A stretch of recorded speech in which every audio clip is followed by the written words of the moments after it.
on va arriver à avoir un effet ou un impact sur l'accélération du changement climatique. On arrivera à un peu l'atténuer, mais on va quand même subir des conséquences. Mais il vaut mieux être dans l'action que ne rien faire.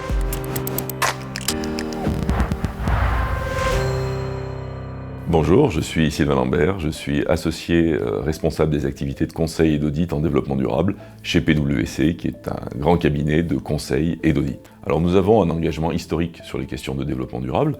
Déjà, nous avons été un des premiers à créer cette activité de conseil en développement durable il y a exactement 27 ans, puisque c'est en janvier 1994 qu'avec Thierry Rass, un de mes associés, j'ai créé cette activité.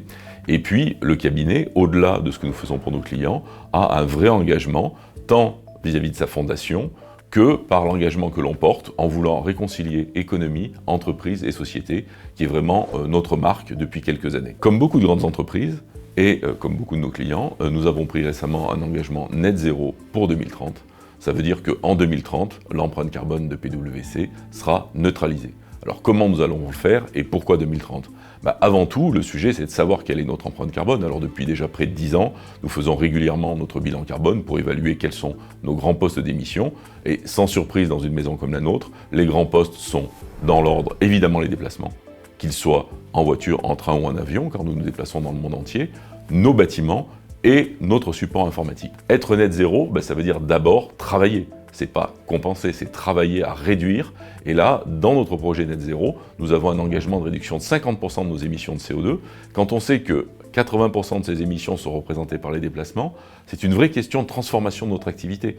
Comment réduire nos déplacements très fortement, tout en servant nos clients, tout en permettant à nos collaborateurs de se déplacer. Alors bien sûr, il y a des déplacements qui pourront être faits avec des modes plus responsables, les transports en commun, des modes de mobilité beaucoup plus durables, des véhicules hybrides. Le train, en France par exemple, le train n'est pas forcément durable selon les pays dans lesquels on le fait. L'avion, le réduire, utiliser plutôt la classe économique plutôt que la classe business. Donc une vraie réflexion, un vrai, je dirais, re-engineering de nos déplacements, parce qu'il faut quand même être au contact de nos clients, on ne peut pas tout digitaliser, mais donc un vrai effort et une vraie transformation. Et bien sûr, au bout de cet effort, qui va nous prendre plusieurs années de transformation, il y aura un reliquat, car comme toutes les activités humaines, nous émettons du CO2, et c'est à ce moment-là que nous compenserons ce qui reste en termes d'émissions de CO2. Cet engagement net zéro est la suite logique de notre engagement historique sur les questions de développement durable. Nos actions en matière de développement durable en interne ont près de 15 à 20 ans, et c'est vrai que le sujet du climat est un sujet dont la conscience a explosé complètement. Tout le monde a conscience du mur climatique qui arrive, donc il était logique que l'on prenne cet engagement maintenant. Pourquoi 2030 ? Pourquoi d'abord pas 2040 ? Parce qu'on a souhaité aller vite. Et pourquoi on pourrait dire vite, mais en même temps on est en 2020, 2030 c'est 10 ans. Oui, mais nous sommes une société de plus de 250 000 collaborateurs, et comme je le disais, modifier complètement le re-engineering de nos déplacements, mais aussi l'approvisionnement énergétique de nos bâtiments, mais aussi toute notre infrastructure numérique, c'est un vrai travail, un vrai chantier. Il faut un peu de temps pour le mettre en œuvre. On pense que 2030, qui est une cible, nous paraît raisonnable. S'il s'agissait de compenser d'un coup, ça c'est facile. Vous évaluez vos émissions, vous faites un chèque et c'est fini. Nous, ce que l'on veut vraiment, c'est adapter notre modèle à ces enjeux climatiques et nous transformer réellement, et au bout seulement, compenser nos émissions. Clairement, ces 5 dernières années, en gros depuis 2015, il y a une accélération extrêmement forte du monde des affaires au sens large, qu'on soit d'ailleurs une petite, une moyenne ou une grande entreprise, sur ces questions de développement durable. Le climat est un des éléments les plus en vue compte tenu de l'urgence, mais autour du climat, on a des tas de questions. On parle de transition juste, donc on a des questions sociales, on a d'autres questions environnementales tirées par le climat. Donc oui, il y a une accélération extrêmement forte que l'on mesure dans 3 dimensions.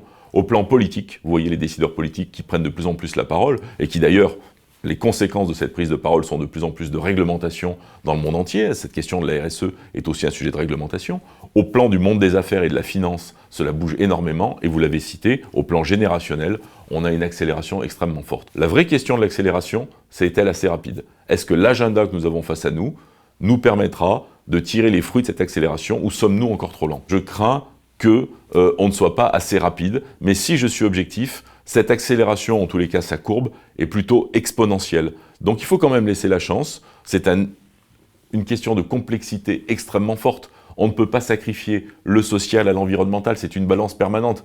Et pourtant, les enjeux environnementaux sont extrêmement forts. Mais qu'est-ce qu'on fait ? On ferme les pans d'activité industrielle qui sont trop émetteurs en CO2 ? Que fait-on des gens? Donc c'est un équilibre impossible. Pourquoi est-on dans cet équilibre impossible?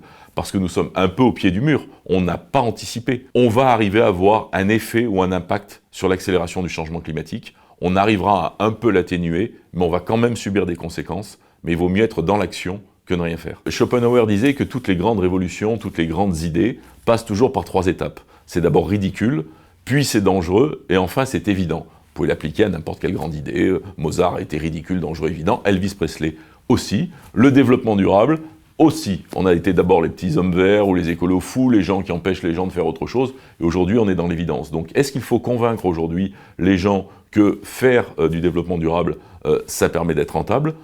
De moins en moins. Pourquoi? Parce qu'on a énormément d'initiatives, énormément, et j'insiste beaucoup, les TPE, les PME, les ETI sont aussi concernés. Donc on peut se tourner autour de soi quand on est un patron de PME, un patron d'ETI, encore plus d'un grand groupe international, et on a des exemples qui montrent que faire la RSE, c'est profitable, ça vous améliore votre gestion des risques, ça vous rend plus efficace dans vos opérations, ça rend vos entreprises plus attractives, ça peut générer de l'innovation, et on sait même demain que sans ça, vous allez obérer votre capacité de financement. Vos investisseurs finiront par se détourner de vous. D'ailleurs, ce sont dans les premiers textes européens qui sont en train de sortir. L'argent ira aux activités durables. Pourquoi? Parce qu'une activité qui n'est pas durable n'intéresse personne. Alors, est-ce que la menace d'une récession économique pourrait faire que le développement durable retombe dans les limbes et qu'on n'en parle plus? Écoutez, on l'a vaguement entendu pendant le confinement 1, c'est-à-dire en mars-avril 2020. Aujourd'hui, je peux vous dire que ce n'est pas du tout le sujet. Pourquoi d'ailleurs? Un grand nombre d'investisseurs dans le monde entier ont dit les entreprises qui ont intégré les questions de RSE de façon solide, pas dans le pipeau, de façon solide, résistent mieux que les autres. Donc déjà, pour un investisseur, je vais être beaucoup plus à l'aise d'investir dans une entreprise qui travaille sur la RSE. Donc ces questions-là, telles qu'on les observe, que ce soit au plan politique, l'Europe a renforcé ses objectifs climatiques pour 2030. On devait être à 40%, on dit on va probablement être à 50 ou 60% de nos efforts climatiques en 2030. Tout le monde est en train d'accélérer. Donc je pense que cette conscience de notre fragilité a dit on ne peut pas revenir en arrière. Bien sûr, on pourra sortir tel ou tel contre-exemple, mais si je devais dire à la date d'aujourd'hui ce que j'observe, et dans les plans stratégiques de mes clients, et dans les déclarations des décideurs, et dans la régulation qui sort, même les futures évolutions nord-américaines, va au contraire de tout ça. On devrait s'inscrire dans une logique d'avancer sur le RSE et ne pas le repousser dans les limbes. Qu'est-ce qui nous manque aujourd'hui? Je dirais que la chose qui nous manque le plus, c'est pas tellement les moyens, c'est surtout le temps. C'est le sujet du temps. A-t-on le temps? Parce que les phénomènes physiques d'évolution climatique et tout ce qu'ils entraînent derrière, eux ont leur agenda et on a peu de temps pour ralentir les choses. A-t-on le temps? Avec beaucoup de temps, on gère tout. Si on a 50 ans devant nous et qu'on s'y prend maintenant, on est au point. Là, on a quelques années. On est de l'ordre de la décennie. Donc, ce qui va vraiment nous manquer, ce qui pourra nous faire défaut, c'est le temps. Et si je regarde quand même depuis 27 ans que je travaille sur ces questions de RSE, on est passé d'une anecdote à un sujet majeur et stratégique, réellement. Ça, c'est enthousiasmant. Je pense que l'on peut espérer que l'action dans laquelle nous rentrons ait un effet d'atténuation d'un certain nombre d'impacts. On va rentrer dans une période difficile, j'ai dit au plan social, au plan géopolitique, au plan économique et au plan environnemental.